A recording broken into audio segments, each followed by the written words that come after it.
What's up to all you dads out there and everybody supporting our podcast? This is our next series, episode 2 of the story series.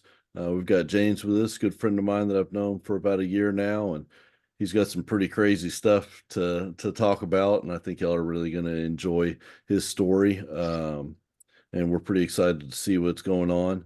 I just told James that we were going to be going to the Convention for Americans for Equal Shared Parenting in Indianapolis this month, and everybody look out for some new content that's going to be coming for that. Otherwise, we're going to be keep loading the stuff up until that day, and then keep going and everything. Okay, so hey, what's up, James? How y'all doing? You doing all What's right going tonight? on, man? Yes, sir. We're doing really good, man. How are you? I'm doing really well. Things have been straightening out for me, and it's been God's blessing, really, Yeah, it sounds like it, man. Definitely. for sure. Okay, well, you want to Yeah. get into talking about, I guess, your childhood and your experience with your parents, and kind of set up the stage of getting into talking about the kids and everything that you've had to deal with recently. Yes, sir. Yeah, we can. So, my name is James Taylor. Um, I was born in the Philippines and I was raised here in America. I'm 33 years old. I have a wife named Heather with 6 kids. And just to give you all a little background about myself or, where I'm currently at and things. Uh, I'm 33 years old. I'll be 34 in August. And to get into more about the relationship with my parents, that was a question, right? Hmm. Yeah. So as of standing, like as of right now, you've had the chance to meet my dad. I have. Um, yeah, and the relationship with both of my parents as of right now is it's great. Honestly, it's probably considering that I now have a good relationship with my father. It's probably the best that it's been since before my parents got divorced when I was 8 years old. See what I'm saying? Hmm. And but once my parents split up, I mean, technically, me and my dad haven't really had a good relationship until, let's see, on January 6th will be the third year that I've been out of prison. Okay, So for the time that you've known me now, we've known each other for what, about a year, you would about say? a little more than a year now. Yeah, A little bit more? Okay, yeah, gotcha. That's right. Yeah, it is a little bit more than a yeah. year. So, um, but yeah, so basically going on 3 years now, I've had built a real good and probably the best relationship with my dad than I've had since before my parents got divorced when I was 8. So, but going into the moral of everything, kind of just explaining my life story and the things that I've been through. Um, Starting out, you know, me, my dad, my mom, and my brother. Me and my brother were both born in the Philippines, and when we came to America, my sister was born in Ohio. She was born in Dayton, Ohio. So we moved from the Philippines to Ohio and then down to Kentucky. And that's pretty much where I spent the rest of my life to this day. And let's see. But growing up, like I said before, man, growing up, my dad was my best friend. And having him, my mom, my brother, and my sister, to me as a kid at that time, I just felt like, I had everything I needed and, didn't really focus on like what we had and what we didn't have, like financially, because I was good with what I had, and that was my family. Hmm. And things like that. Because around that time by the time we moved to, when we moved from Ohio to Kentucky, we were living in Eastern Kentucky first. And then eventually we moved up around Nicholsville and Lexington. And that's where I've spent the rest of my life. So we settled down after all the moving and stuff. We settled down probably, I'd say, around the time that I was probably 6 to 7 years old. Okay. I'm going to say more about 7 years old. Pretty sure I was in third grade around that time, and we were going to school in Nicholsville. We were going to elementary school, and so that's when things kind of started taking a left turn with my family. Um, Around the time that I was 8 is when my at the time I didn't know that my mom and my dad were going through some adult issues around that time, which they did right. They kept it from the kids because I had no clue, you know, really what was going on. And but one day I had I had found a picture of a woman in my dad's car, and I didn't know who this woman was. Um, I thought maybe because we had a lot of family, in Eastern Kentucky and all that stuff, my dad's side of the family down there. I didn't know, is this like a cousin or is this like an aunt that maybe I haven't seen or don't know of? So I took the picture to my mom, and I asked her, I said, "Hey, who is this?" And my mom didn't know who that woman was. And you know what I mean? And it just ended up going downhill from there, man. So, trying to make a long story short in some sense, um, it ended up leading to a divorce. And around that time, and I remember my dad telling me this in the car, like, because he was my football coach as well. When I was a kid, once we had moved to Nicholasville, kind of getting into the things, a father trying to figure out what his son wants to do with his life or his interests and things like that. Um, for some reason, out of nowhere, I just felt like I wanted to play football. So we drove around Nicholasville, looked for a football team, found a team at Nicholasville Elementary, um, using their field and stuff like that. And walked up to him and just asked, and the coach had me strip out right there and jump pretty much straight on the field. So um and then that was a good experience overall. So and and eventually we did end up becoming like a, I guess you would say, like a football family. Hmm. My brother eventually ended up playing with us after I spent about a year trying to, talk him into joining the team and things like that. And then my sister, my youngest sister, or my only sister, um, ended up, cheering for our team and things like that.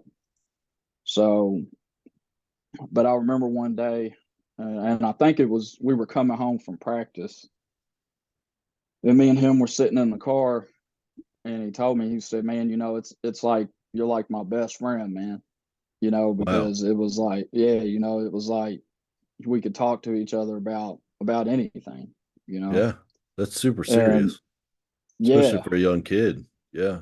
yeah, definitely, man. When you have that type of bond with your parents, man, you feel like, especially at that age, you feel like you have no reason to lie to them. Um, things like that. It's a real tight bond, man. Hmm. And at that moment, that's how that bond was, from the time I was born all the way up until I was 8 years old.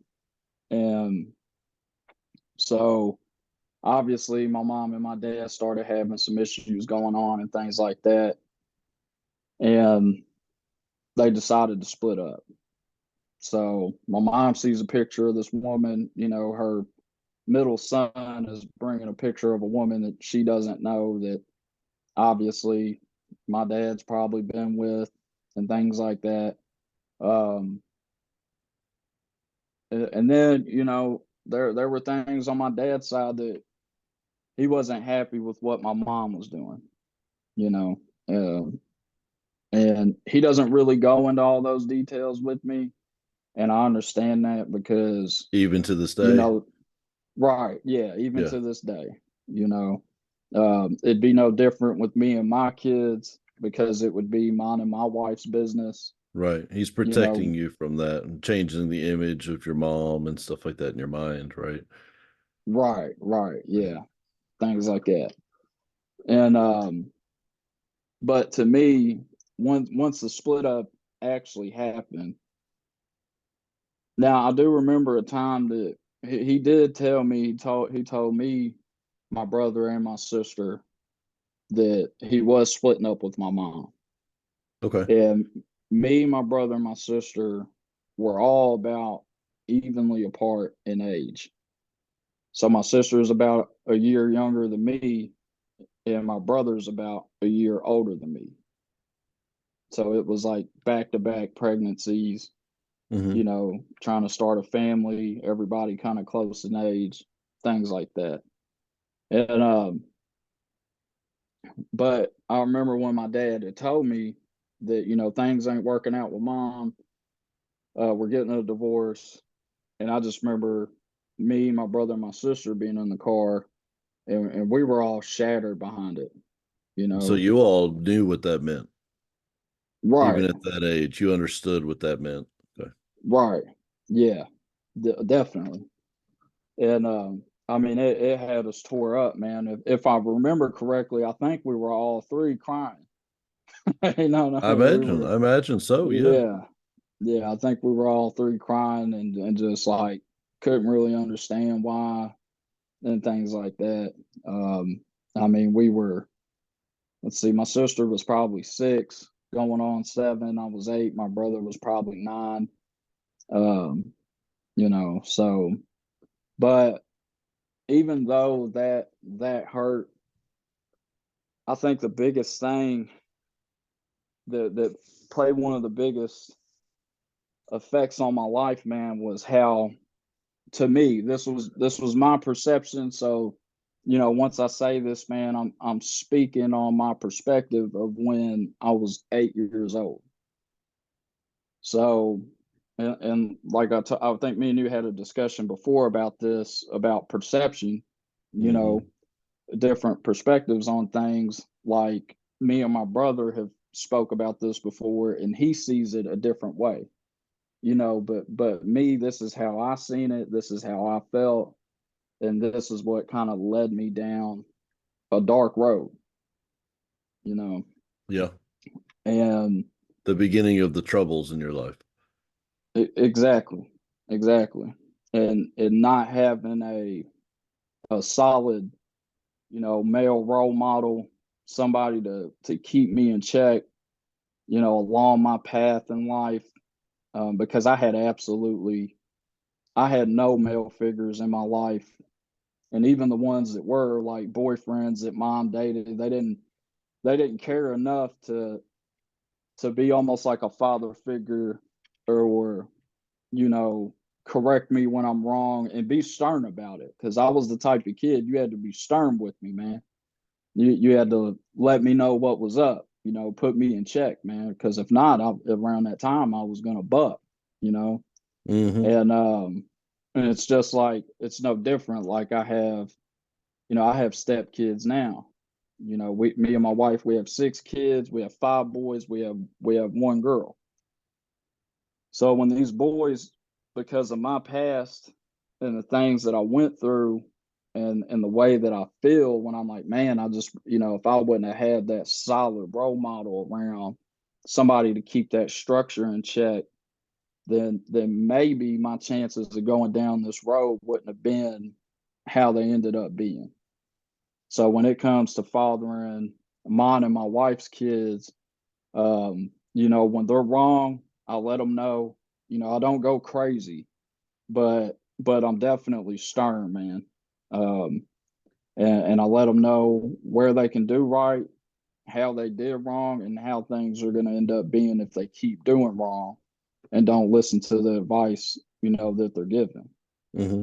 Boundaries. So, yeah, definitely. And yeah, because our kids are all ages. Our oldest one's about to be 15 years old. You know, we got 15, one that's about to be 14. Um, yeah, so the influence is there, the age is there. They're old enough to really start getting into some things, man, that can end up, if they make bad choices, man, they can end up being pretty bad choices Hmm. and have an effect on them. But the issue that I had, and like I said, speaking from my perspective, was, to me, it was how my dad chose to leave the house. So once he finally moved out, to me, it was like he just up and left. So one day, me, my brother, my sister, we had a house key, obviously to get in the house when we got off the bus. And my mom was working all the time, and she usually didn't get home till later. By the time she got home, the sun wasn't even up no more. It was dark, you know. And so we get off the bus, come home, unlock the door.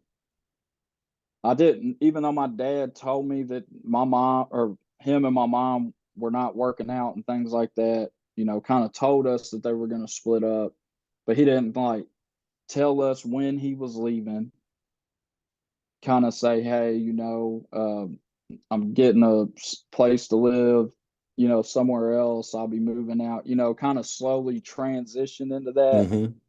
It was just like up and gone, man, you know. So we came home, and as soon as we unlocked the door, I remember us trying to, flick the light switch and stuff like that, but the lights didn't come on. So it's kind of second nature, I guess.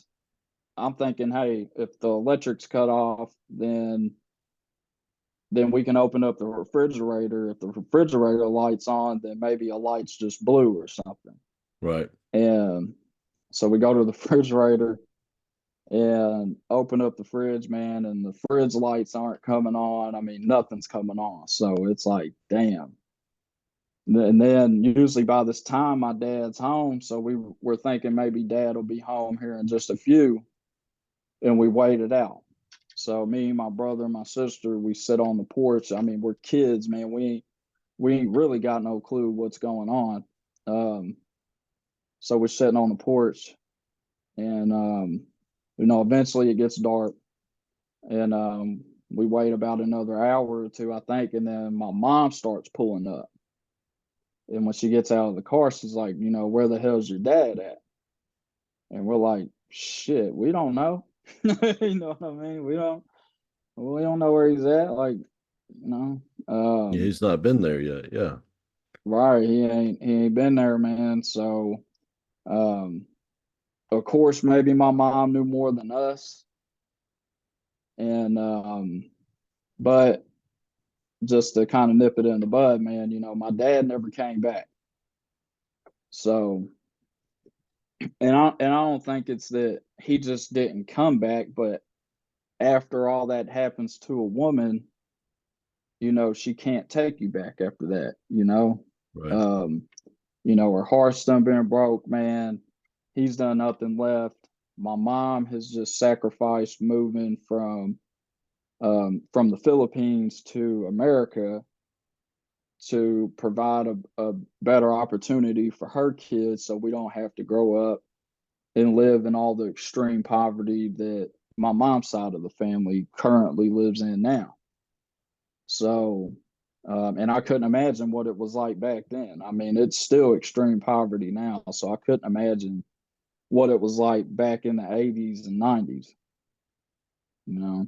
And, but she sacrifices all that, comes here. Obviously, she probably wants a better life to get a job, making better money, and living a life that she's never seen. and and and honestly, that to her is just coming to America and getting a basic job. You know what I mean? Right. And she just probably wanted the simple things, man. Um, Well, the simple things but to her were enormous. I'm sure coming from, what she was in the Philippines to here, even the right, smallest yeah, thing was probably a huge deal. definitely. Yeah, and I think that's kind of in the way that I meant it. Kind of actually, yeah. I just didn't Right. say it right. You know what I mean? But yeah, you're right, man. Most definitely, that's the case, man. And but so eventually, what ends up happening is my mom can't afford that place anymore. Even if she did get the electric cut back on, once they moved in, you know, I don't know if it was a thing like they're both working, they're both helping the bills and things like that, but we end up losing the house. And then what ends up happening from there is my mom had a friend that lived towards I think it's in Garrett County, but it's towards Danville. She had a friend named Lucy that lived out there, and we ended up being at her house, and we slept in her living room on a blow up mattress, and it was me, my brother, my mom, and my sister. All on So one we're all mattress. right, yeah, on a blow up mattress. You know what I I mean? mean, they're not nearly as Yeah, nice as they are yeah, now. Yeah. Yeah. right, yeah. It was back in the day. Yeah. So yeah, yeah, and like I said before, I had, even though we were going through, in the middle of all that, like being a kid, to me, I just at that moment I had like high hopes, like, like, hey, since this is going on, like, I don't have to go to school tomorrow, do I? And then Yeah. Right. mom's like, hell nah, no, you going. You know what I mean? Hmm. So no matter what happened, man, my mom was real strict on keeping us in school, man. Um, and that's one thing I can say, like, me and my mom and all of us, my brother and my sister, our relationship has always been, real tight with our mom. So because I mean, she stuck it all the way out with us, man. Being a single woman, trying to raise three kids in a country that she's foreign to, and Now, trying to. that makes me wonder. Now, when she came over here, was she speaking good English or was she, speaking broken English and it was mostly, I guess, Filipino or what language do they speak? Right, yeah, they speak Tagalog. Tagalog? Okay. Yeah, Tagalog with a Tagalog. G. Okay. Okay. Yeah, Tagalog. Yeah. So I always remember my mom. Yeah, I guess me being her son, I've always been able to understand her. Now, when she speaks Tagalog, I'm not fluent in Tagalog. They my mom wanted to teach us our native tongue and things like that. But I guess in my dad's point of view is like, hey, they're going to America. They'll probably, it's dominantly English. So they just kept it English, you know. But as far as I know, my mom spoke a little bit of English, but I know at one point she did not know English at all. So that's just something that she probably learned over time being with my dad, I would say. Hmm. And then over time, her English has got better. But one thing that really made it hard for my mom is, even though if she could speak English, um, it was her comprehension, Okay. Hmm. understanding how things work, how things are. And when people are speaking English to her, she might nod her head and agree with you, but she might not fully understand the merits of what you were talking about, you know. So that was an issue. It was even hard for me growing up, like especially when I get in trouble and I try to explain to her the situation, and Oh wow. you Yeah, I never know, thought about that. Yeah.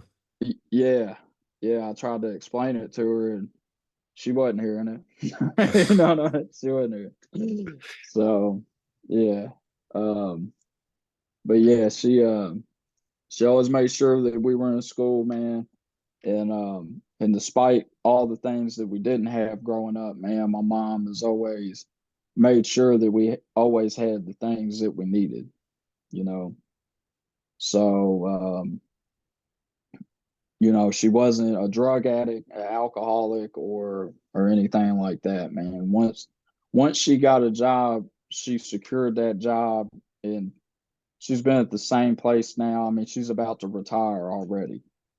She's been working at the same place since I was about 10 years old, I think. Oh wow. Yeah. Right. You know, and I think that's another factor where that comprehension comes in, because once she got to learn and know one thing, I think she just wanted to stick to that one thing Makes versus sense. having to, right, and versus having to like hop different jobs and things like that and relearn, things like that. Hmm. She's stuck to one thing, and she's topped out as far as getting paid. She can't get paid any more than she's already getting paid, and she's already about to retire. You know what I mean? Hmm. So, but where was I at? Um, yeah, so we're going through that situation where we're at Lucy's house, man, and sleeping on the blow up mattress and things like that. But um, when my dad had left like that, it it weighed on me, man. It sparked something in me. It's like I was living with hate every single day. You know what I mean? I was pissed that my dad left with no explanation. On top of that, I didn't have any way to talk to him because he wasn't communicating.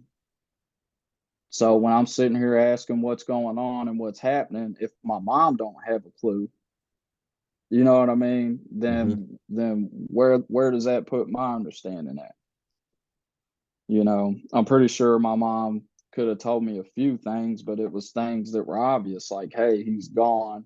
Hey, he maybe went with another woman or things like that. But all that was obvious.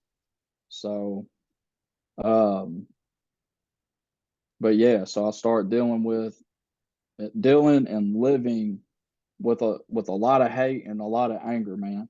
And it got to where, whether I realized it or not, I was taking it out on other people. So, I started dealing with all that, man. Um, and I carried it. I carried that from 10 years old, probably all the way through high school, or definitely from 10 years old all the way through middle school and then going into high school. But once I got a certain age, eventually it didn't bother me anymore. I was kind of set in my ways. I was growing up, but I was fully invested in a lifestyle that was unhealthy, Hmm. and it was a lifestyle that was going to lead me to a one-way trip to the penitentiary, and it did. Well, before we go into that, tell us about the car wreck that you had with your family. Right. Yeah. Yeah, I was going to get into that. And then that's actually about where we're at as far as the timeline goes. Okay. So we're at Lucy's house, and a lot of our friends' parents start noticing, because we go from Nicholasville to now we're staying close to Danville. Hmm. But my mom was still giving us a ride to Nicholasville so we could still attend the same schools. So we would see our friends at school, but like after school, we probably wouldn't be hanging out at their house because we're all the way close to Danville. And obviously we're not going to walk from Danville to Nicholasville, you know what I mean? Right. Yeah, that's a hell of So a walk. Yeah. yeah. So my brother had became real good friends with this guy named Mickey, and I became real good friends with this guy named Sam. And me and Sam were in third grade. Brett and Mickey were in fourth grade. And the crazy thing is, at that time, like I just looked at my brother like, hey, that's my brother and his friend Mickey. And then I just knew that I had a friend named Sam. One day, um, my brother was we were leaving going to the park in Nicholasville. And he was like, hey man, he'd asked me, he was like, hey, what are you doing today? And I said, man, I'm going to the park. I'm going to meet this dude, Sam, I know from school. He's a pretty cool cat. And he was like, well, hey, I'm going to walk with you because I'm going to meet this dude named Mickey. And so we start going to the park and things like that. We see two guys walking up. One of them, Sam, and then the other one's Mickey. And we all kind of knew of each other, but it just shocked us at the time because we were like, damn, you two are brothers. And they're like, damn, you two are brothers. And it was just a weird coincidence, man. And we all ended up being best friends, man. Grew up, they're lifelong friends of ours. And and at that time we were just so close to each other, dude. We were pretty much all like brothers, man. And so eventually their mom was wondering, like, their mom and dad, because their dad ended up being a part of our lives too. And but all the after school hanging out, playing basketball, playing football, eventually their parents started to question, where is my family calls me Jesse, so my brother's name is Brett. And eventually they're just like, damn, where's Jesse and Brett at? Like something's up, man. Um, so it starts raising flags, things like that. And then their mom, Tony, ended up being best friends with my mom and so forth. So as time went on and they start questioning, what's going on, they find out our situation, Hmm. that, my dad had been gone. We're living kind of towards Garrett County and Danville, things like that. We're having it hard. And my mom's just trying to bounce back, because at the time we were living in a house, and my mom realistically at that time could probably only afford an apartment.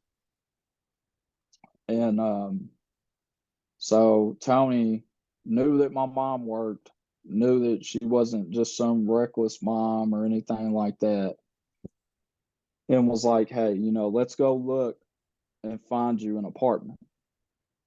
And and they did.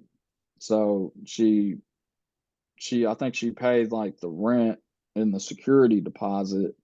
Maybe my mom helped out or something like that, or maybe threw in a little bit. I don't know.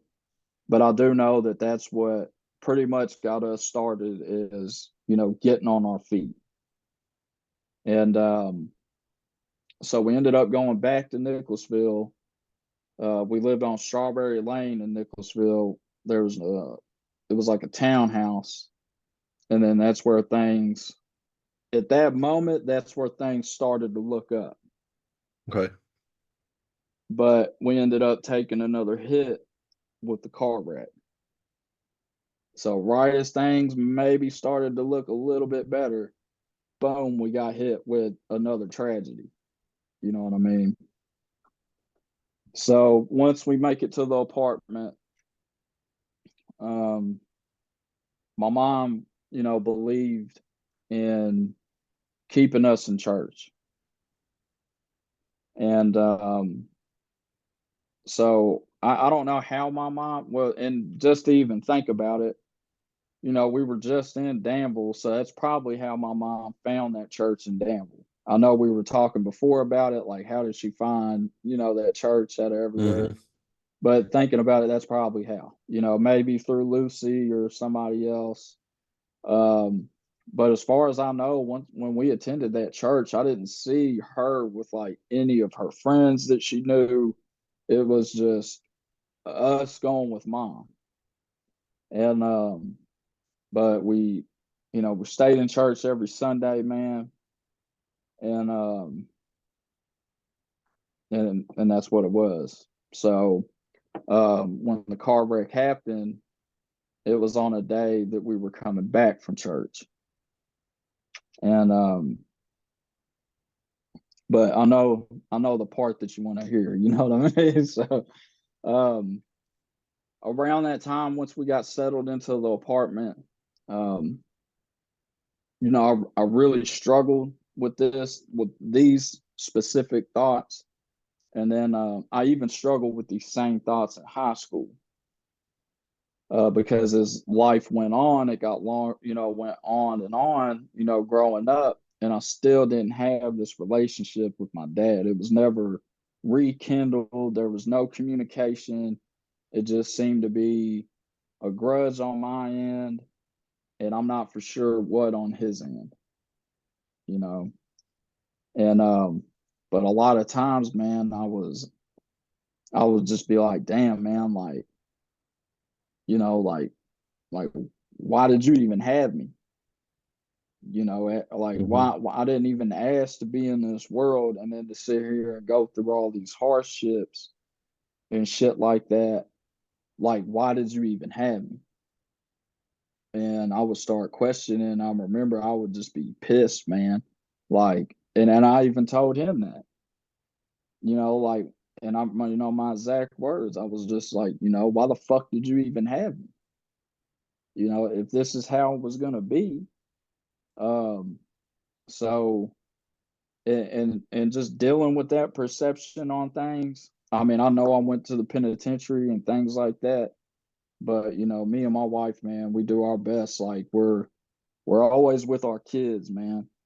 Even though I had to come back and rightfully earn and show and prove that I was fit to take custody of my kids. Hmm. But now that I got them, man, and I know I put my kids through 6 years of not being able to communicate with me and things like that, but it wasn't me being a free man, um, just not swinging by or communicating with them or anything like that. You know what I mean? Hmm. I was gone, and the You are no person they were longer in with, control of it.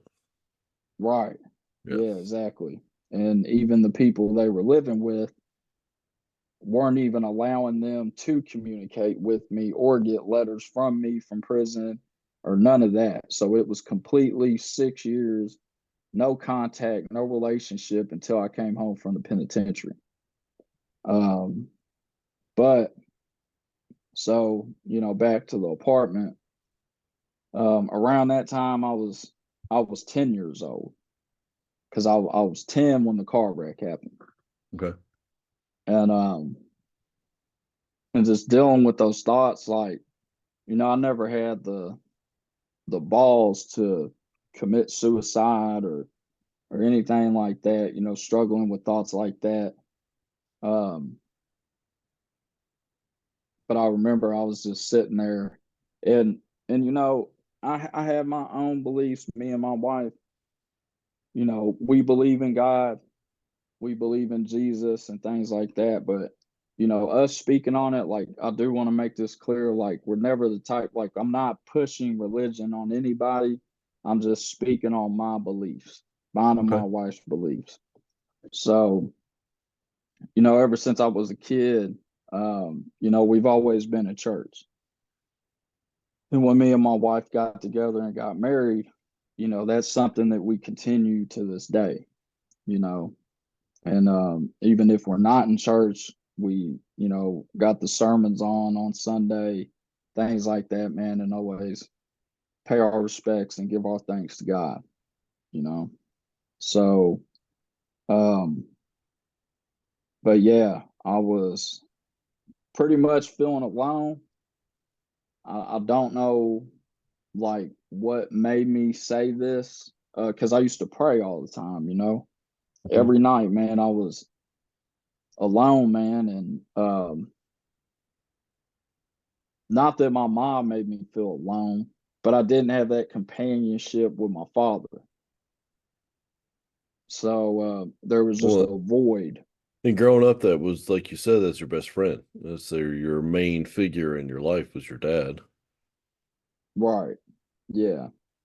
And so eventually it led to, every day it was like a routine. I'd go on about my day every day, and then when I would end the day before I went to bed, I would always pray, you know.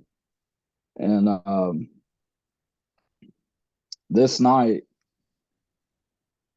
I ended up praying something that it was like out of this world. It was something that I never thought would happen. It was completely left field, and like I told you, man, for me to say this and for this to get out there, despite what anybody says, despite what anybody believes, man, I'm telling you right now, my word is a man. This absolutely happened, and I guess you could say, being 10 years old, going through, considering the circumstances, I was probably gullible, naive. I was young. I was hurt. I was pissed. I had all these different emotions going on, and I didn't know how to deal with them. I didn't have anybody to help guide me in that sense. My mom was always at work, and and it's hard to say this, man, but I think, with me and my brother speaking dominantly English, I think it was kind of hard for my mom to relay things to us as far as being passionate. Oh yeah, I never thought about that. Yeah. Yeah. So I think because of that, it was like my mom, in a certain way, it was difficult for her to express that, Hmm. you know. And then at the same time, my mom's dealing with having to be a strong woman herself and work and take care of these three kids. And so, anyways, one night I'm laying there, man, and I never had an issue going to church with my mom ever. But I'm laying there one night and I'm praying to God, you know, and I'm like, hey, God, like, I think I was questioning, my existence even in my prayer. Like, I don't know why I'm here. I don't know what my purpose is. It's like I keep drawing blanks. It's like I keep running into the wall. And and I was just sitting there thinking, and I think I was just, I don't know if it was me thinking about death and where I would go after death, especially kind of being in the sense like why I'm on earth anyways. Um, but when my exact prayer was, God, if you're real, and the God that I'm praying to, if you're real, and you love me like you say you do, and I said, man, if I'm going to heaven, because I think for some reason I felt like at that time I felt like life was short already. For some reason, I just felt like life was short, man. And but I said, man, if I die, or no, I didn't say if I die. I said, God, if I'm going to heaven, I said, break my back in my right leg. You know what I mean? I know that's some crazy, heinous. I know it's just, and the reason why I said it is because I thought something like that would never happen. So I just Hmm. say something bogus like that. I'm a 10-year-old kid, man. I don't know. That's like something crazy and bogus that a 10-year-old would say. Right. When you hear these kids talk, 9, 10 years old, they'll say things that make absolutely no sense. Um, I mean, our 13-year-old does it all the time. And but anyways, that was my prayer. And 2 weeks later, um, we were getting up going to church, and man, I pretty much fought my mom from the house all the way to the car. I mean, she drugged me from that apartment on Strawberry Lane in Nicholasville and drugged me all the way to the car. I was like, man, I'm not going. And I don't know, because I never done that, and I still can't even remember why I did that. So I don't know if it was like that gut feeling like something's gonna happen. I don't know, man. Um, but she drove me all the way to the car, man. We went to church. Once church was over, we got in the car and we were heading back to Nicholasville from Danville. And we pulled over to the side of the road. I fell asleep in the car, but my mom, when she was, turning back onto the road from pulling over, she overcorrected, maybe turned the steering wheel a little too hard, and it sent us into the other lane. And a car had hit us head on. So when that car hit collided with the front of our car, from what I heard, we ended up spinning back into the other lane, and then a truck hit us from the back, and it shoved the trunk of my mom's car completely through the back seat of my mom's car. And I don't know, they don't make these cars anymore, but for the people that know what they are, my mom was driving at that time was a Geo Metro. Oh So yeah, that I is know a what they are. It's a yeah, tiny little thing. Yeah. yeah, tiny, and probably not the most durable, man. Definitely getting hit by a truck. And so needless to say, man, when the trunk of my mom's car came through the back seat, it shattered my back, and it shattered 3 vertebrae in my spine, completely into crumbs, man. I mean, decimated 3 of my spine vertebrae. So when that hit me, it sent me under the passenger seat to the point where the passenger seat, I was on the floorboard, sitting on the floorboard with my feet under the passenger seat, and it probably came up past my knees.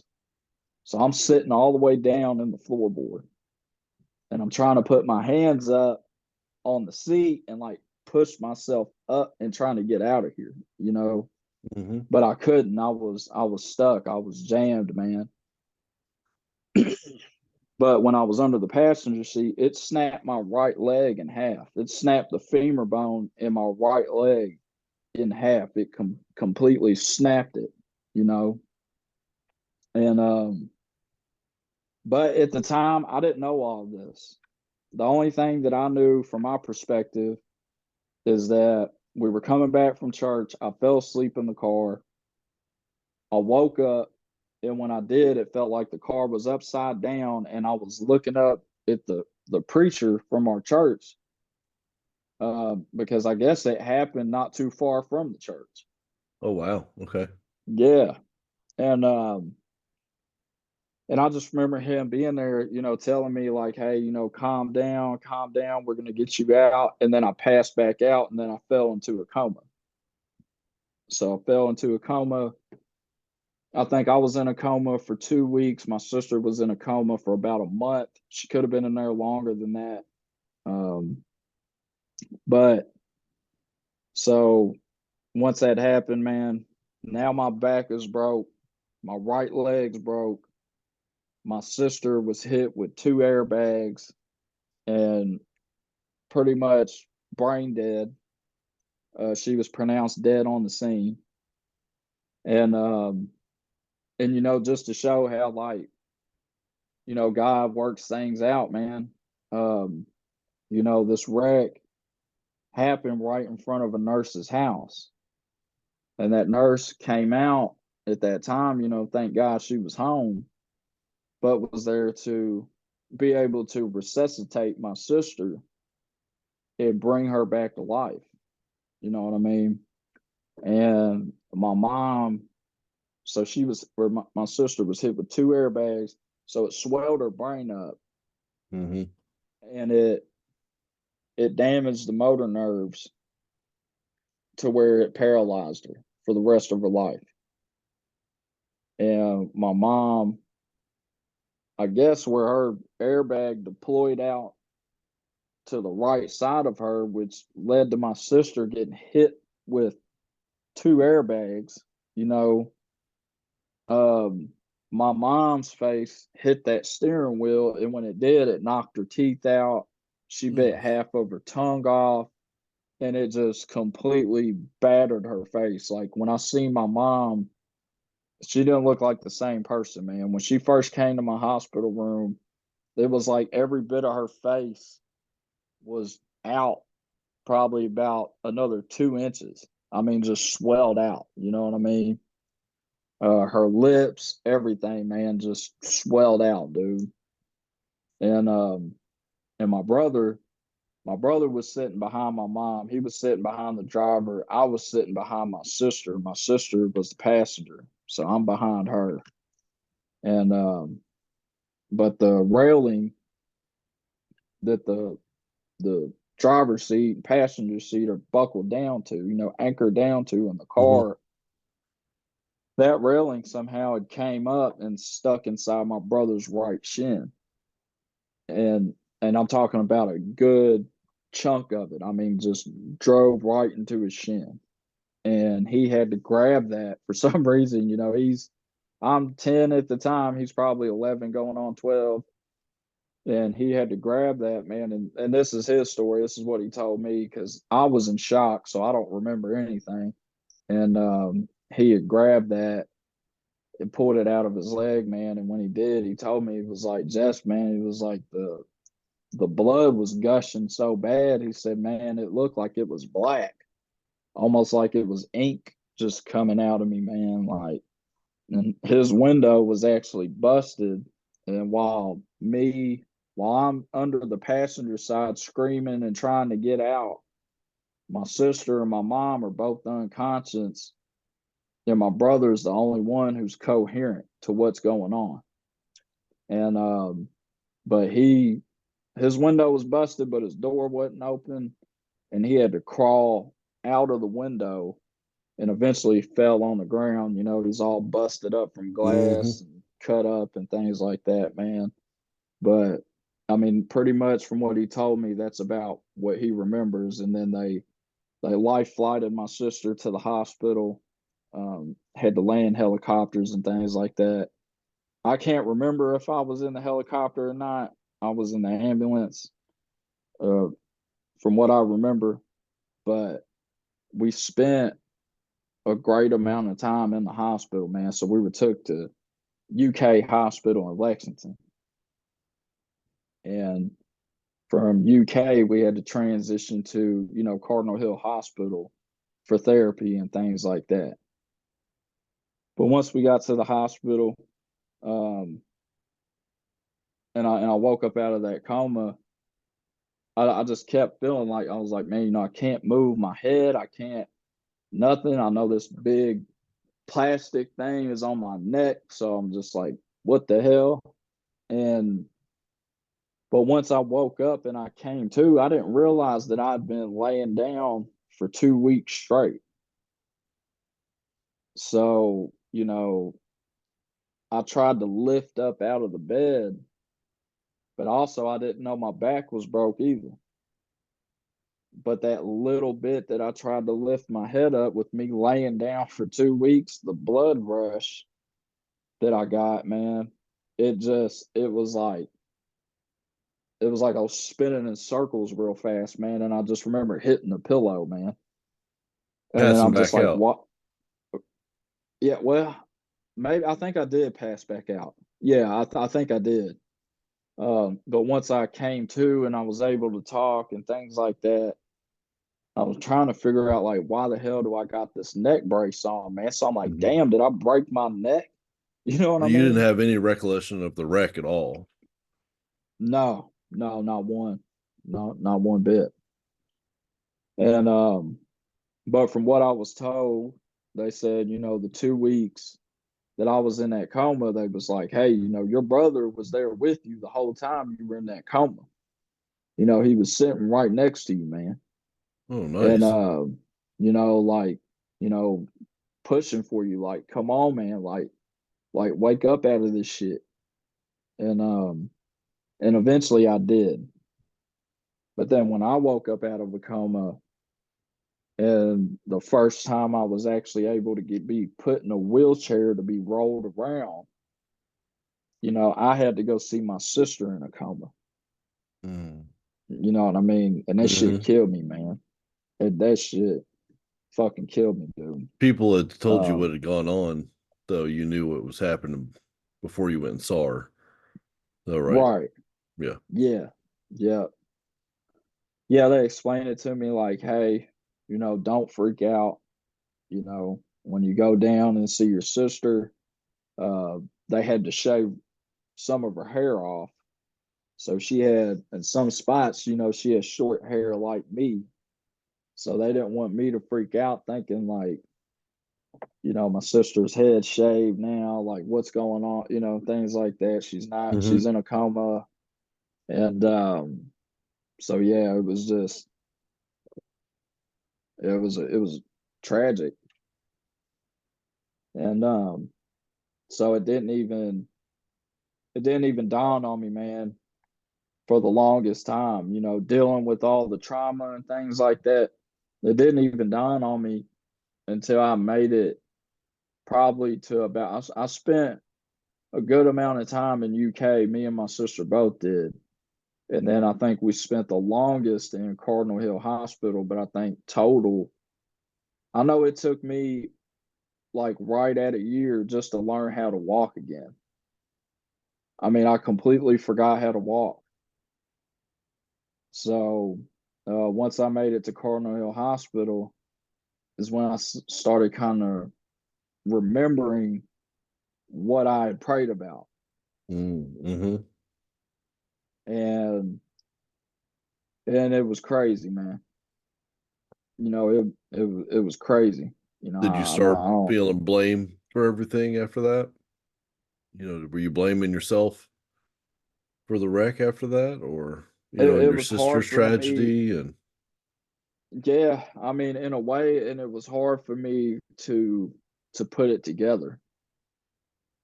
It was really hard for me to comprehend all this, man.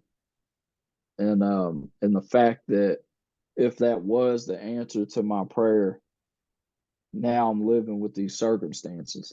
You know what I hmm, mean? So you gotta be real careful what you pray about, man. true.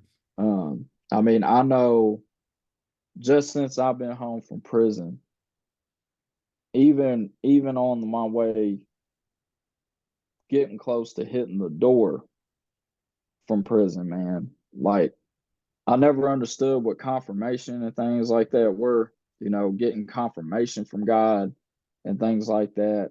But for people that do understand that, man, um, it's an experience that I think a lot of people need, honestly, because I've had so much confirmation from God since I've been home from prison that it's been unreal.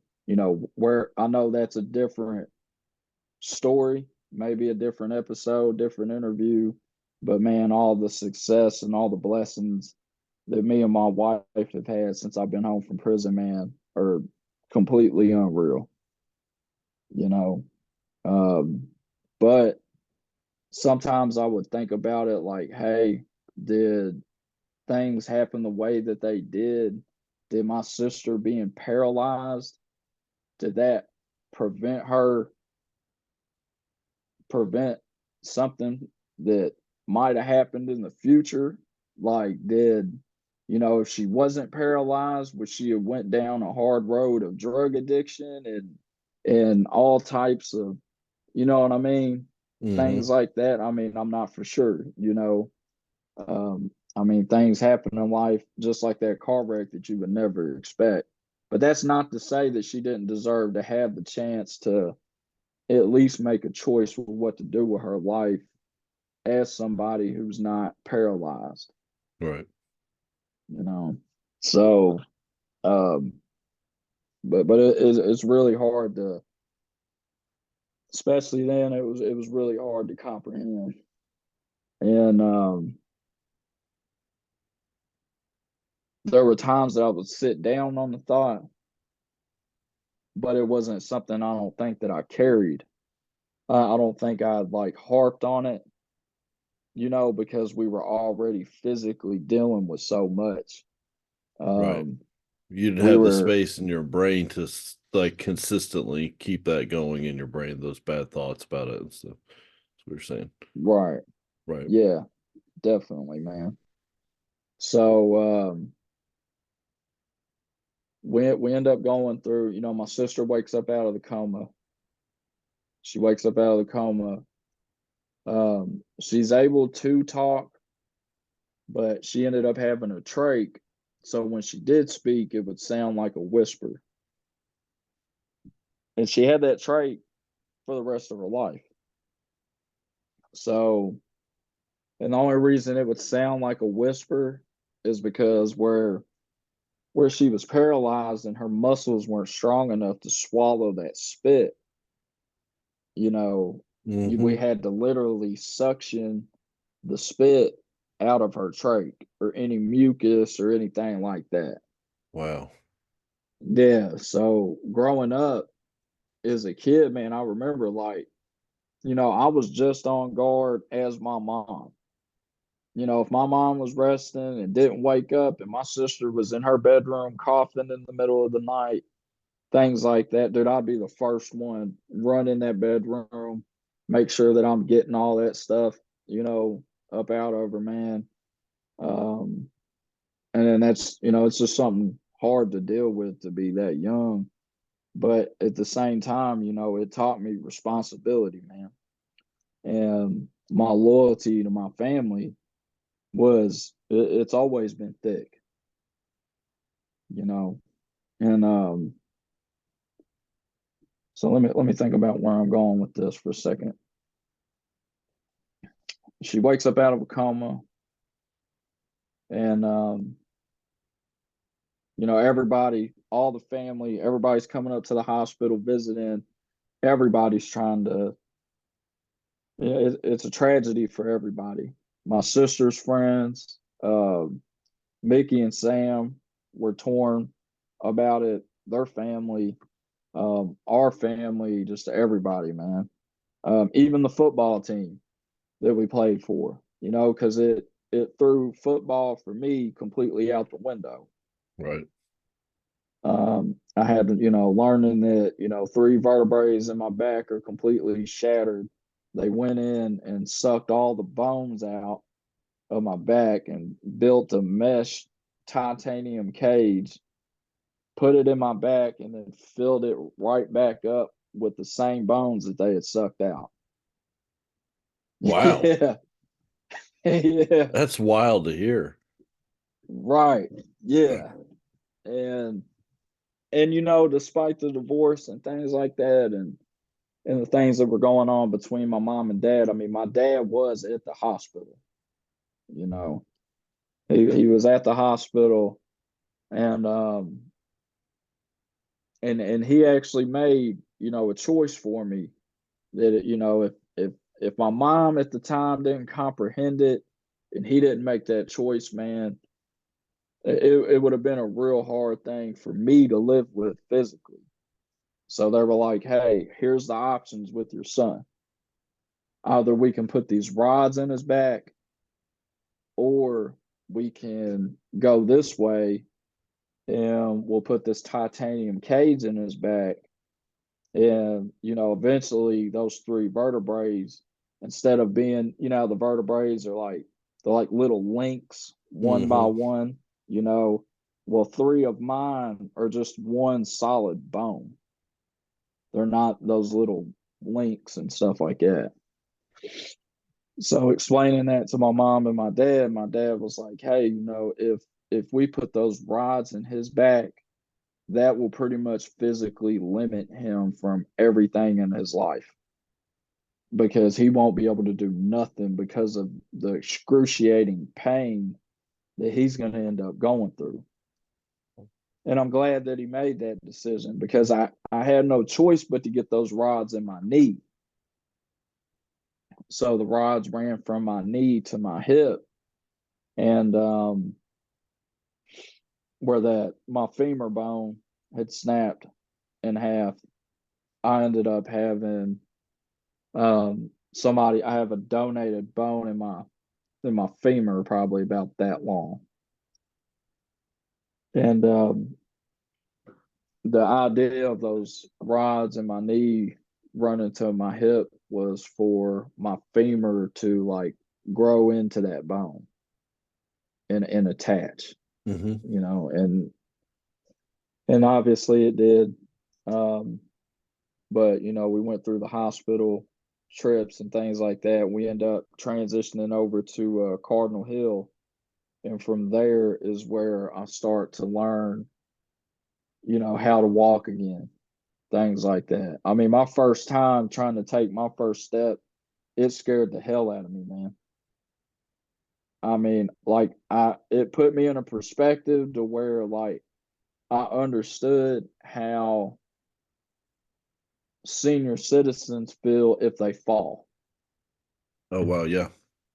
You know what I mean? Yeah. Because if I fell, there wasn't no getting up. And yeah, and the pain that I was going through in my knee, man, it was. I mean, I had to deal with that. I think for about another year and a half, and then they finally removed them and stuff, man. But I'll never forget that pain. And but eventually, you know, my sister even starts doing better. I think they had her to where she was walking anywhere from 20 to 30 steps a day, things like that. And but from what I was told that Kentucky lacks so much physical therapy, um, you know, having employees and people that work that field, my sister wasn't able to get the physical therapy that she needed. And then eventually she just ended up going right back to square one, man. Oh So man. yeah, So so she was just she could have walked, but there was not enough people to help her.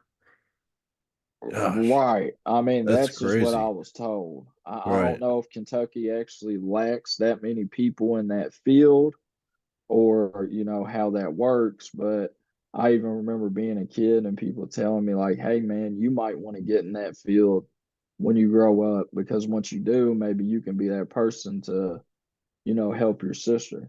You know what I Wow. mean? Yeah. Um, but, you know, let me back it up a little bit. So, in the hospital, coming home, you know, eventually we come home.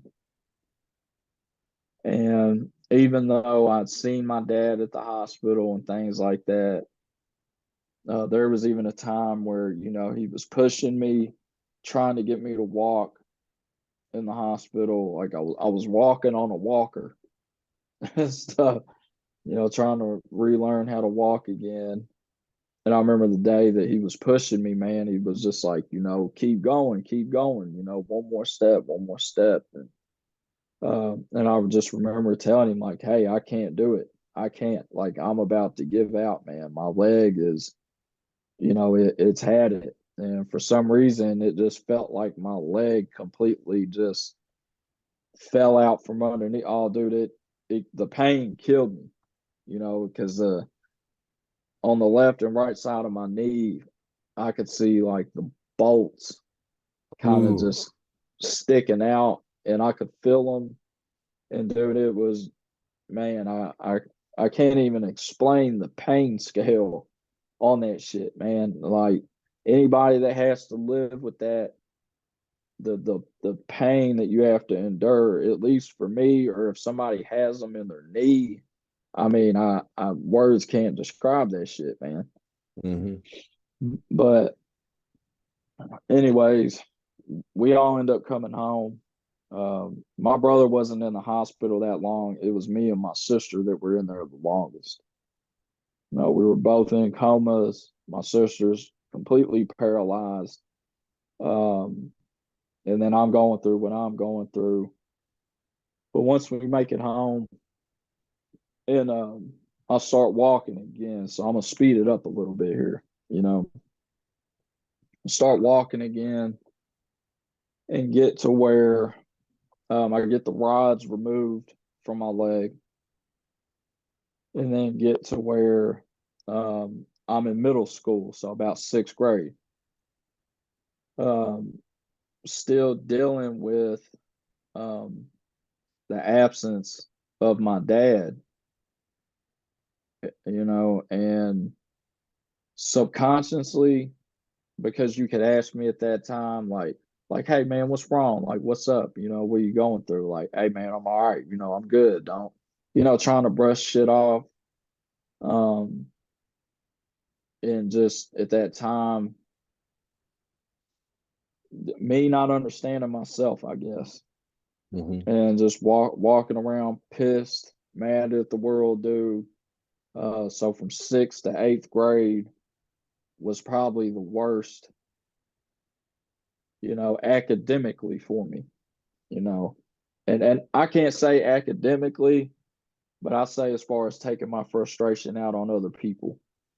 Right. And and people that didn't deserve it. There were times I took my frustration out on my mom at that time and she didn't deserve it. Um, I remember blaming my mom for the car wreck.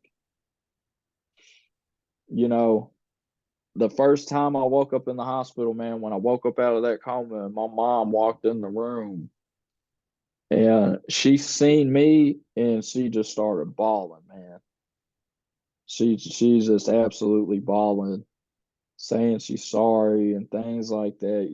Like me being a grown adult now, it makes you feel like shit, man. A woman at that time, and as soon as your kid wakes up out of a coma and tells you that it's your fault, when you think that your kids really think and believe that, that shit hurts, man. And especially for her being this vulnerable at this time Mm-hmm. and seeing her kids hurt, her hurt. And but I was angry, dude. And I was, I wasn't seeing shit right. And but yeah, so I ended up going through middle school and just start getting in a shitload of fights, man. Whether I'm getting my ass whooped or whooping somebody else's ass, it was physical altercations all the way from sixth to eighth grade. And then, also getting arrested, started getting arrested and started getting charges pressed on me. I caught my first case at 11 years old. Wow. Yeah, at 11 years old, um, I caught my first case, and I had shot some dude's windows out with a high-powered BB gun. I think he was, at the time, he was washing his car, and me thinking that I'm so ballsy and tough, I shot his windows out right in front of him. You know what I mean? And Mm-hmm. and not glorifying that shit at all. Um, but yeah, I shot his windows out in front of him, and then my brother was with me at the time, and then a young friend that I grew up with. So we end up walking, and it was crazy to me because like I figured he would have called the cops Mm-hmm. or something like that, but we just kept walking at the same pace, and I didn't get arrested until like 3 hours later. So I'm thinking the cops should be hauling ass any minute at this point and be pulling up on us, slapping handcuffs on us, whatever, throw the gun or whatever. It wasn't a real gun. It was a high powered BB gun, and if you got hit with it, it was going to do some damage to you. You know what I mean? Those Mm-hmm. those BBs don't feel good, man. Yeah, hell yeah. I've been shot with a You know. BB. Yeah. Gosh. Yeah, yeah. And you got to think that's all a shotgun is BBs. That's right. A big ass shell with a bunch of BBs in it, man. Mm-hmm. That's all it is, dude. And so we end up seeing this kid, and the reason why I'm saying all this is because I'm explaining my decision making and my way of life without me having that stern, father figure there to like Mm-hmm. keep me in check, keep my thinking in check, especially for the shit that me and my family have already gone through. So just explaining the importance of having a male role model, and what better role model than the actual dad to be in the house or a part of his kids' lives instead of being so quick to keep somebody's kids from their dad. You know, that's Mm-hmm. that's bullshit. Especially if the dad, is a straight up man. If he's a worthy man and he's doing everything that he's supposed to do, he's working, he's paying his bills, things like that. Regardless of anything, man, nobody should ever hurt the kids, man, and keep the kids from either the dad or the mom for any reason. Um, and then that just boils down to pretty much what I was saying about my parents. They kept the issues that they were going through from me, my brother, and my sister. We really couldn't put too much together, besides the picture that I'd found in the car Right. and shit like that. So we end up walking a little bit more. We see this kid that I know on a dirt bike, and we get arrested after I shoot him. So we shot him in his shoulder blade, kind of up to his neck, and then we even shot at his helmet, which was his head. You know, Yeah. and yeah, I'm 11 at this time, and so, anyways, we go through the whole situation with the cops, man. They end up pulling up and things like that. I had like tried to get rid of the BB gun or whatever and things like that, but they end up getting us. The kid that we shot, they're putting him in an ambulance, taking him where he can get all this stuff removed out of him. And yeah, so I get arrested. I don't go to jail because I don't know if it's because I was 11 years old. They didn't have anywhere to put an 11-year-old, Mm-hmm. but they did take me down to the police station and press charges on us, assault and things like that. And then I had to go through being on probation at 11 years old. Like what 11-year-old is like, hey, I'm on paper. Yeah. Probably a lot these days though. Well, yeah, You- now these days, shit, these kids are fucking wild, man. you Yeah. know, so that Yeah. that's even more of a reason why uh men, need to be in their kids' lives, man, because this generation and the day and age that it's at now, man, this shit is out of hand. These kids they're living too fast and they're dying too quick. You know what I mean? If you Mm-hmm. look on the news, man, you even watch on YouTube, man, it's just it's kids, teenagers, man, even young men, in their 20s, man. It's like they're just dying by the hours, man. Yeah. Yeah. And killing. So yeah. Um, so anyways, I get arrested for that, and it just ends up starting,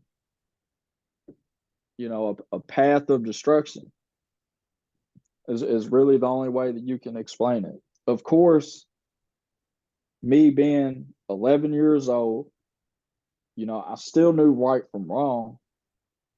I knew that shit wasn't right. I never should have done that.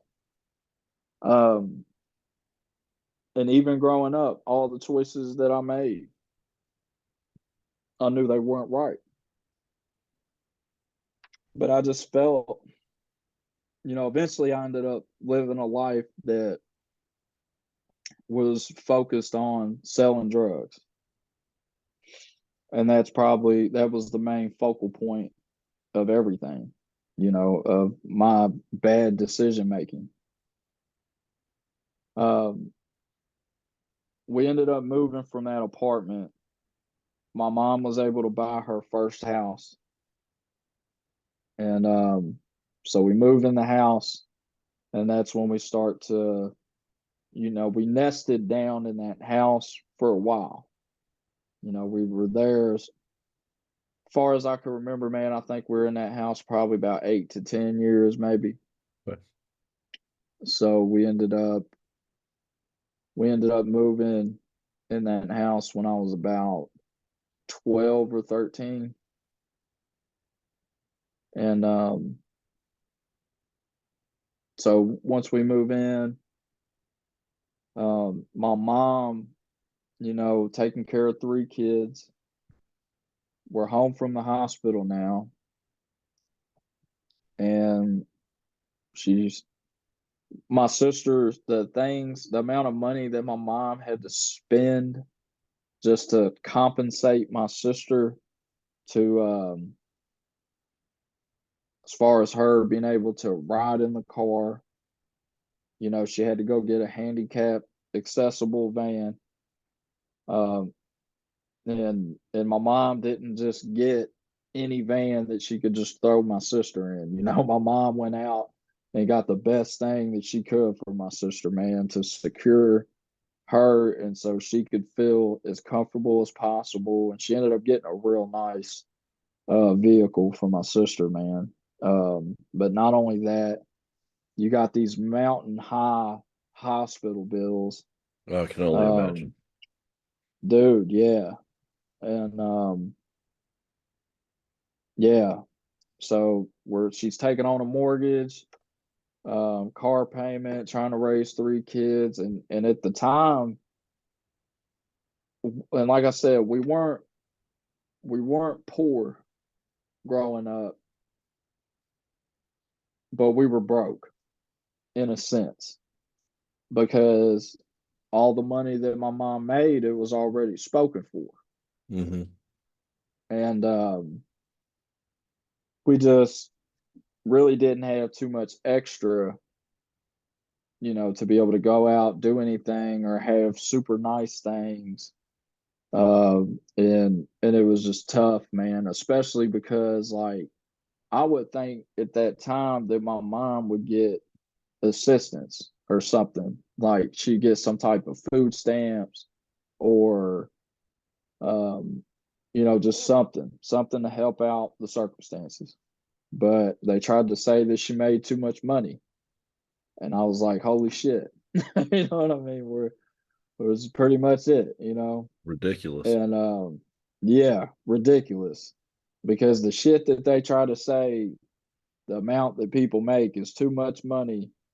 It's just like, man, I'd like to see you live off that shit. You're right. And yeah, man, because I mean, it's tough, especially this day and age, the inflation that everybody's dealing with, and it's nuts, man. The rent for the apartments nowadays, like I don't see how a single person could take care of a family nowadays.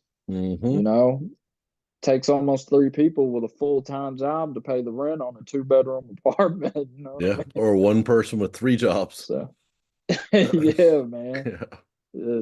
it's nuts. And but anyways, so my brother ends up taking on a job in high school. And I can remember at that time, like I looked at a high school diploma. This is back in like I graduated in 2009. I was supposed to graduate in 2008. But man, I looked at a high school diploma like it was getting drafted to the NBA. You know what I mean? Hmm. I was like, man, no matter what happens between me and you, talking about me and my brother, I'm like, look, no matter what happens in life, me and you have to graduate high school. I don't give a damn what goes on, how hard it gets, man, but we got to graduate, because I wanted, those whatever opportunities came with the high school diploma, I wanted me and my brother to have those opportunities, man. And we didn't have a dad at that time or male figure in the house that was pushing us, to obtain that. So I was on my brother's ass about it. And I remember that, man. He took on a job to help my mom with the bills while he was in high school. And then eventually he ended up working more than he ended up going to school, and it led to him dropping out his senior year. Dang, last year. Right. Last year, uh, he really didn't have too many more credits to get. And I remember when he had told me the decision he made, I was absolutely pissed about it. And I was like, nah, I'm not gonna accept that. You need to make whatever phone calls you need to make, and you need to straighten this up, man. And but eventually he did. The Somehow the school had actually worked it out with my brother where he could keep working, which was helping my mom, and they were coming to the house and pretty much tutoring him from the house, and he ended up getting his high school diploma that way. So it did end up working, man. That's awesome. So Kudos to the school for that. I mean, these days I feel like they wouldn't do stuff like that anymore. They're just like moving right, on. yeah. Yeah. Yeah, yeah, I know. And it was kind of odd to me, but I was glad that they did it, you know. Hmm. And so yeah, and not to that extreme, I didn't look at a high school diploma like getting drafted to the NBA, but it was that important, man. Right. I was like, man, because back then it mattered if you had a high school diploma back then. And back then they did look at a GED different than a high school diploma. Hmm. But nowadays it's just kind of like, hey, just as long as you're 18, you know, and don't have a background, come on. They're just hiring whoever. But not to say it's that way for people that need college degrees, but for the most jobs that you see out here, it's kind of like they're not really stressing high school diplomas like they were back in the day. So, but it was just something, man, that was real important to me. And but when my brother was working, I was he was 16 when he started working. I was 14. So obviously I'm not at the legal age where I could start working a job. And then I started dealing with pride issues. And I'm just like, damn, like I don't expect my mom to just absolutely go out of her way for me financially. I already appreciated what she was providing for me and my brother. I wasn't expecting, like on Christmas, these unrealistic gifts and, things like that. Like I wasn't a spoiled kid growing up, you know. For most Christmases, we probably got things like socks and boxers and maybe some pants and clothes, you know what I mean? But I was fine with that. That's perfectly fine. Um, but I started looking at things like, if I can't get a job and make my own money, I damn sure don't want to ask my mom for money. But I started seeing how kids in the neighborhood were making money. So I started picking that up. So my friends were, selling dope and things like that. So it definitely led into me selling dope, especially once I found out I was good at it. it just became a full-time thing. And so from there, I wouldn't press my mom about, you know, shoes for school or things like that. I buy my own shoes, I buy my own clothes. Like, don't worry about, things like that. And then my mom would question. I remember there were times we were sitting at the table and she's like, "Damn, man, like I'm what, probably 15 at the time, and obviously I'm not letting her know that I'm selling drugs because she would slap the shit out of me. You know what I mean?" So, I mean, my mom was a stern mom. Just because there wasn't, a man around to put his foot down didn't mean that my mom was weak by any means. She definitely kept me and my brother both in check. Um, but I just remember, there were plenty of times that she would be like, "Man," and she's just venting, she's just talking and just saying, "Hey, man, like, I really hope that we can get this electric bill paid." And I'm just like, "Damn, like, what do you mean?" And she's like, "Our lights are going to be cut off." And she don't know that I've been selling drugs. And I go in the room and grab a couple $100 and come out and give it to her. And she's like, "What the hell is this shit?" You know? And Mm-hmm. it starts raising red flags. And it started with weed, started selling weed when I was young. But then it, obviously ended up escalating, started getting into, more dangerous stuff, man. And obviously, the more dangerous the drugs, the more dangerous the crowd. The more shit starts getting real, and things, start being serious. And but I went through that spell, helping mom out as much as I could. Um, and then she just pretty much found out. I mean, there was no hiding it. It got to a point where there was no hiding it at all. And that's pretty much how I grew up, man. So I stayed in the dope game from the time I was 14 all the way until I was 21. Wow. You know, um, there was a time like I went from public school uh, when I was in about seventh grade. I ended up having to, I got banned from the public schools and had to go join alternative. Mm-hmm. So, and that was because of all the fights I was getting into. They in Nicholasville, they called us at the school board meeting. I went to East Jessamine Middle School, and I was in seventh grade. Um, the meeting that they had, they said, "Hey, James has the grades to go to the eighth grade, but he doesn't have, um, but we want the class that he's going to school with now to move on to the next grade while we hold him back another grade so they can move on. And hopefully, this will solve his issues with whatever he's going through.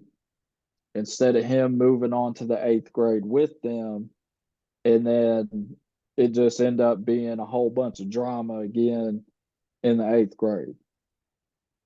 That's quite Though a that thing. happened, man.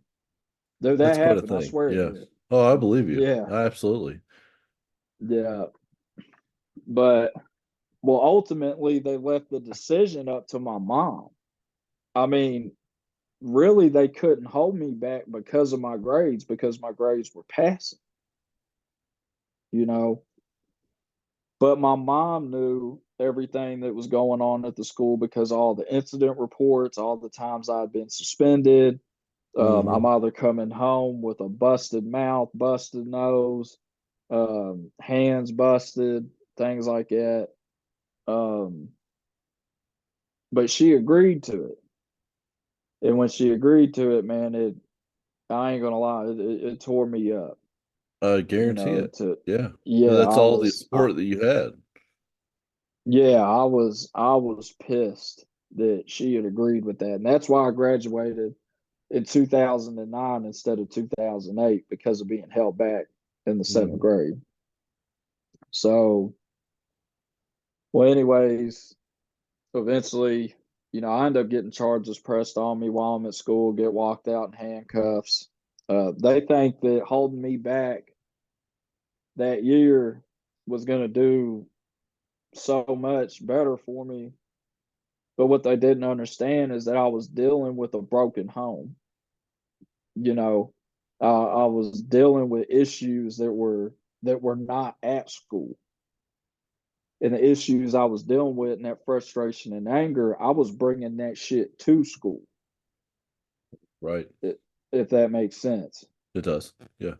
And so trying to wrap it up a little bit, on the school topics, but um, well, I go back to school probably not even 3 weeks into my second seventh grade year. I mean, I ended up getting into another fight. Right there in front of the school. As soon as we get off the bus, we just start fighting right there. I end up fighting a pretty big dude, man. He busted my lips, um, things like that. Went back and forth, tagging each other, and I ended up getting expelled, and that's how I make it to the alternative school. Right. But going to the alternative school, it was actually a better thing for me. Once I made it there, it wasn't as big as the public schools, and I was and the teachers there, given the class size, I was actually able to get more of that one-on-one help from the teacher. So I end up comprehending, academically a lot better. Start getting a lot better grades, and but I didn't graduate from the alternative school. I actually ended up getting expelled from the alternative school and ended up having to go to Job Corps.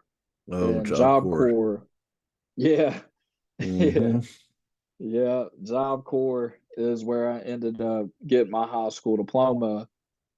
And it was crazy because I got expelled at the alternative my junior year. So I'm a junior in high school at the alternative. And it was all because of some things that were misunderstood from what I was saying. But it was threatening in a way, but it was still misunderstood and blown out of proportion. And they came to me, they said, "Hey, basically, you being almost 18 years old now, as long as you don't pursue your education here, we won't press charges on you.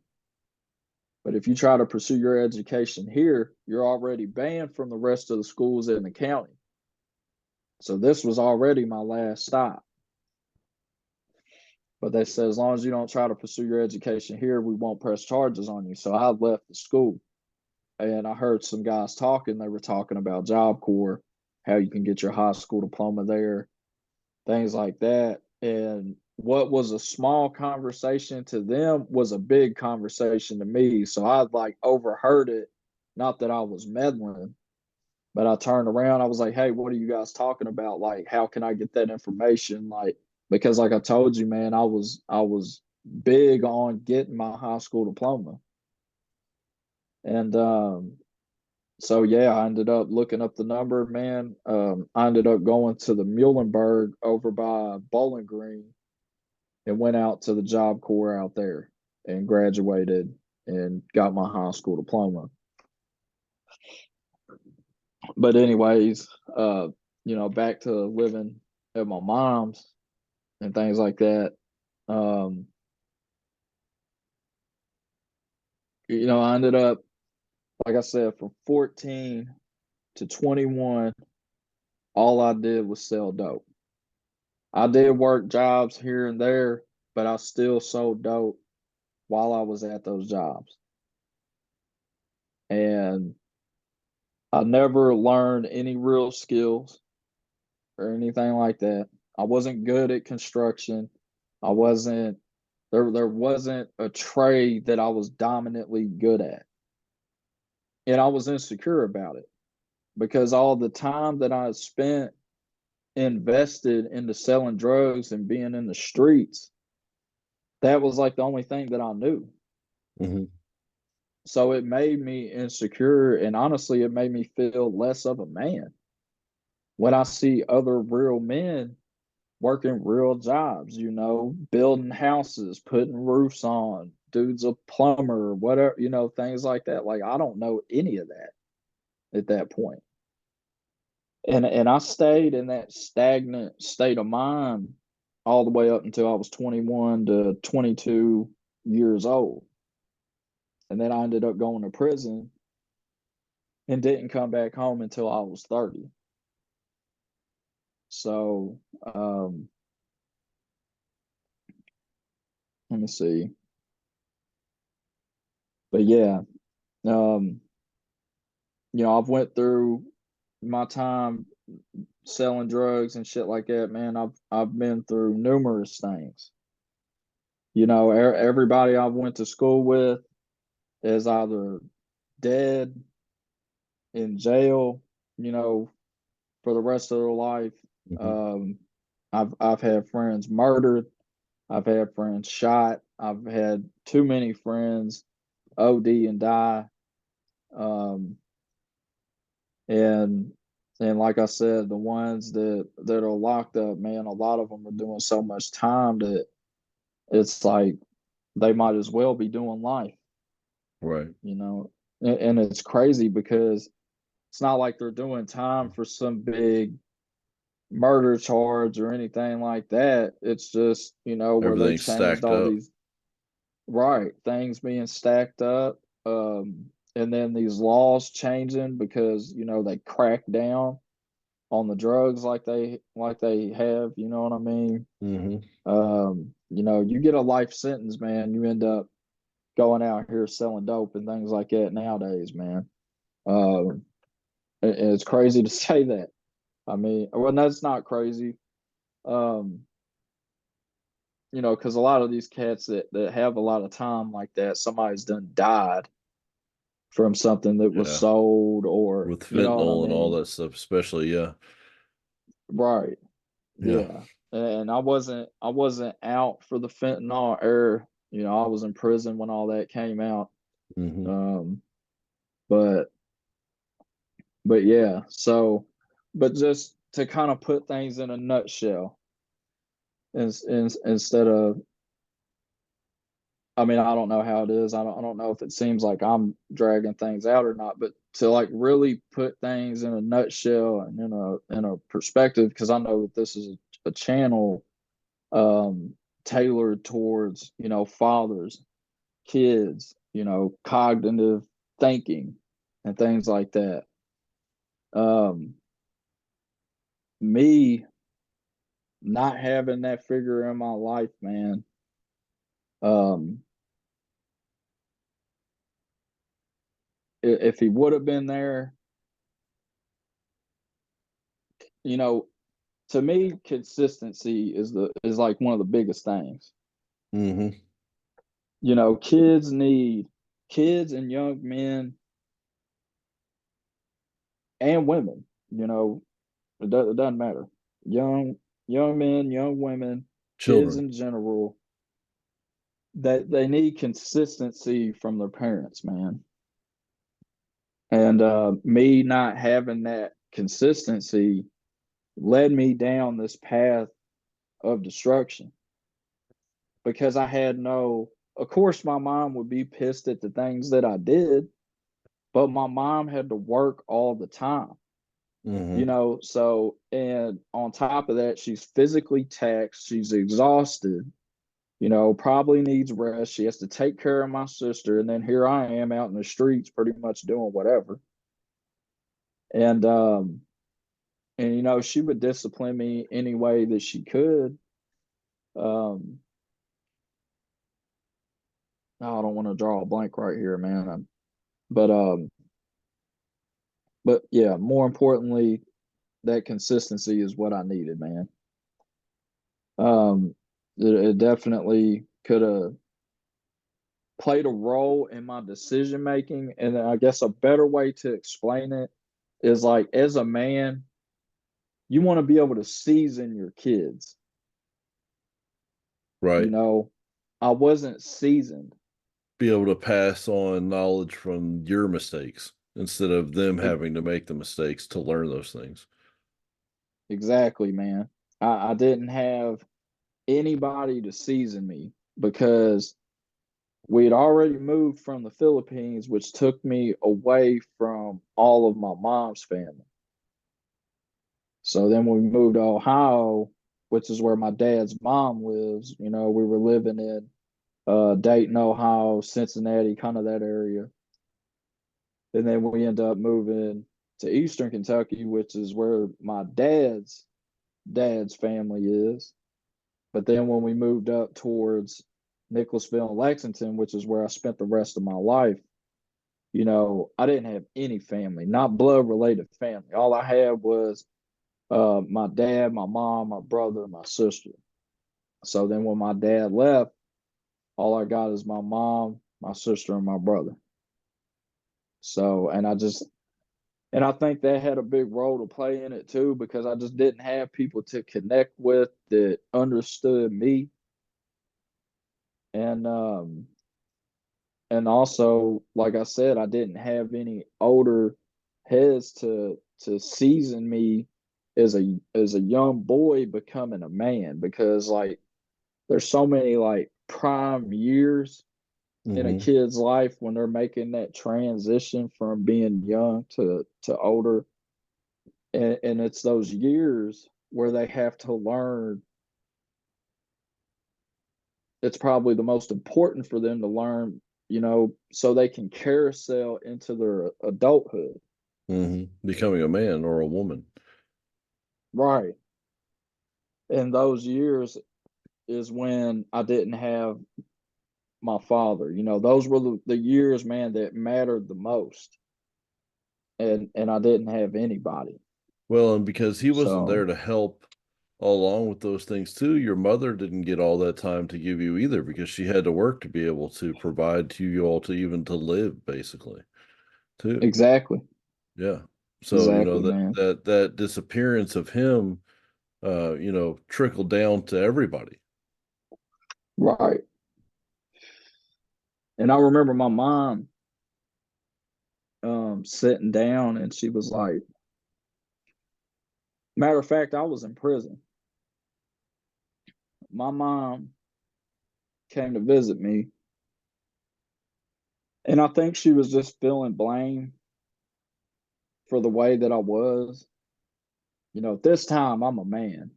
You know, when my mom comes and sees me in the penitentiary, I'm a man. I didn't become a man until I went to prison. Honestly, I And did those not aren't the right role become, models to teach you how to be a man. and that's crazy to say, man. That's crazy to say, and but I think it was the structure. Right. The discipline. It was the yeah, it was the routine, the structure, the discipline. And even though the penitentiary I was housed at, you know, I'm a nonviolent offender. I'm not even supposed to be at the penitentiary. I'm not even I'm, you know, in here for just you know, selling drugs, possession of drugs, not in here for shooting nobody. I'm not in here for no violent case. I don't even have a gun charge on my record or anything like that. And they got me housed at a penitentiary where, you know, stabbings are pretty much like fights. I mean, it's just normalized. And it's just like, as long as you're not stabbing nobody or getting stabbed, they pretty much don't care about anything else, versus all the other penitentiaries in Kentucky. Hmm. But even though while I was there, um, you know, I took all the programs and all the classes, um, you know, whether I was recommended to do them or not. So I think that had a maybe a good role in it. But like I told you before, man, once I started getting that act right in me, when I really wanted to actually buckle down and focus on coming home and not get write ups and do shit like that, um, That was probably about I did 6 years in a penitentiary. That was probably around 3 years. Um, After 3 years of being locked up is when I started really started to focus. Right. On getting out. And right, yeah, I'm like, hey, it's time to stop fucking around. I need to buckle down, focus, and get home. I got kids. You know, it's Mm-hmm. it's real. Because there for a while, I lost hope. In the beginning of my sentence, man, I lost hope. You know, I had 21 years at 20%, but you can still end up doing, you can half time it, probably end up doing 10 flat, or if you lose all your good time, you do the whole 21. Mm-hmm. And so, but how I got so much time is, I was down on a 13-year sentence originally, and the state held a sealed indictment on me, man, until my first time going up for parole. And then they released an indictment on me that had PFO1 on it and some other trafficking charges, man. So I ended up getting 21 years because of it. They had stacked it. Goodness. Yeah, I ended up doing 6 flat. And at that time, when I went up for parole on the 13, I was at a county jail. But because of the indictment, they had to house me behind the fence to fight that case. So until that case was over, I couldn't go back to a lower, custody facility and things like that. They ended up, I fought that case for probably 2.5 years on the Wow. yard the whole time. And by the time the case was over, I had so many write ups from prison that it was just like I couldn't get away. I was already accustomed to the penitentiary, and that's just what it was. So I ended up doing a year. That first time was in county. Then I finished the other 5 years in that penitentiary for a total of 6. Mm-hmm. But I remember my mom being on visit, and she just she felt like it was her fault. She was like, "Man, she was like, I had to work." She was like, "I feel like it's my fault because I had to work." And I was like, "Hey, it ain't your fault. At the end of the day, I made these choices that landed me in here. But at the same time, looking at the bigger picture, everything is a blessing in disguise, man. Um, God removed me from those situations, put me in the penitentiary, sat me down for 6 years where I could sit and learn. And as crazy as that sounds, man, because the road that I was going down was either going to end up getting me killed. I had already had friends turn on me, held up in a hotel room with guns drawn down on me and things like that. Um, I mean, there's no telling because that was a whole nother path of destruction itself. Mm-hmm. Um, but the way I see it, man, is that God is going to put me where He wants me. Yeah. You know, hey, you're not learning your lesson out here. Boom, sit down for 6 years, man. And like I told you, I basically had to learn because I just maybe at the time I didn't feel like I was institutionalized or anything like that.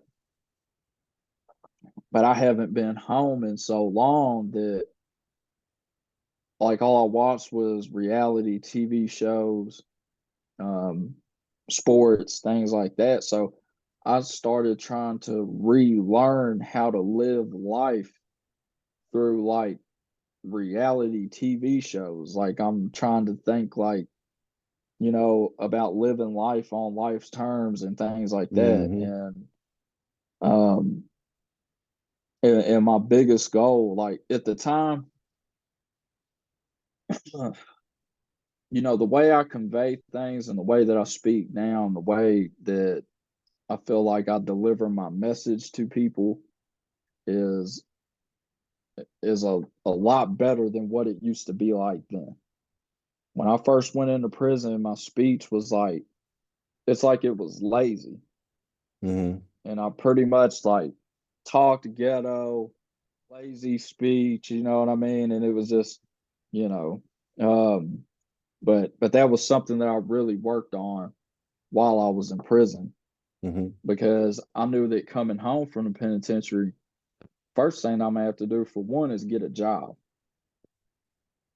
And I don't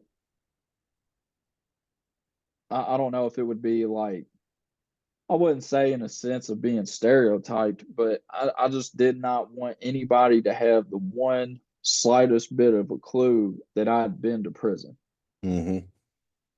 because I knew my mannerisms were going to be different. I knew that my speech was going to be different.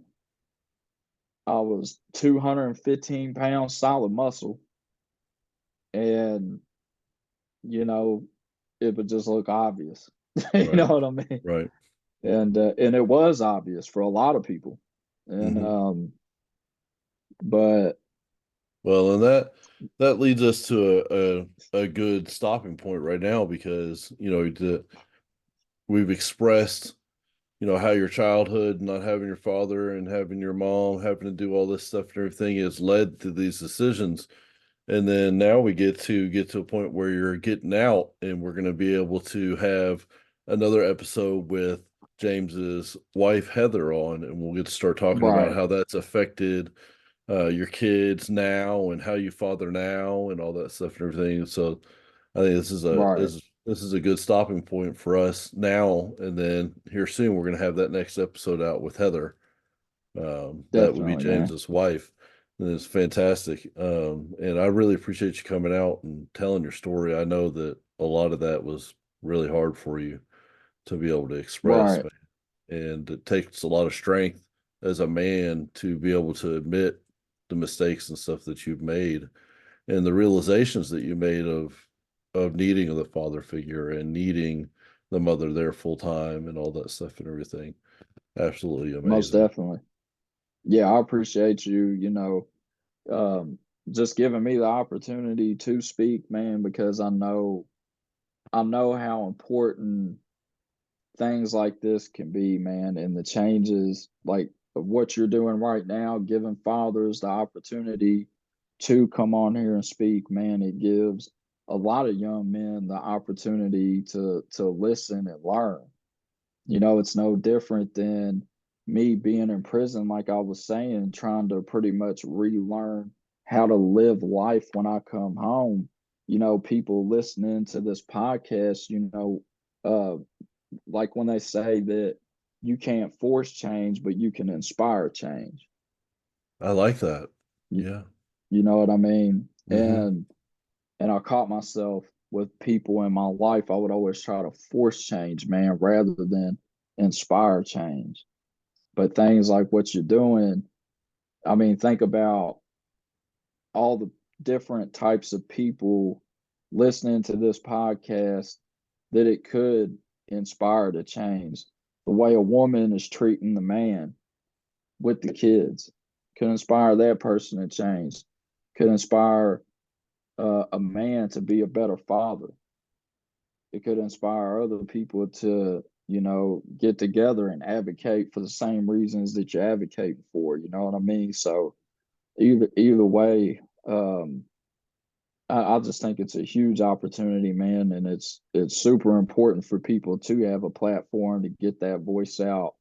Um, and I can't wait until we do the next episode and get my wife on here, man. You Yeah, know it's what I going to be mean? soon for sure. Yeah. So Because I know that you all yeah, together have got some great stuff to tell for sure too. And yeah, and definitely. I'm actually going to end with what you said is let's take these opportunities to inspire each other to be better, Definitely, and man. to show, everybody that everything that James has been through, from the moment that I've met James, he's been a straight up person to me, honest and Mhm. reflective and intelligent. And he's donated his heart to other people, not just his kids, not Right. just his family, but people around us, and it's been an Mhm. amazing thing. And that's why I consider James to be one of my good friends. And we Definitely, all man. really appreciate y'all coming out and supporting.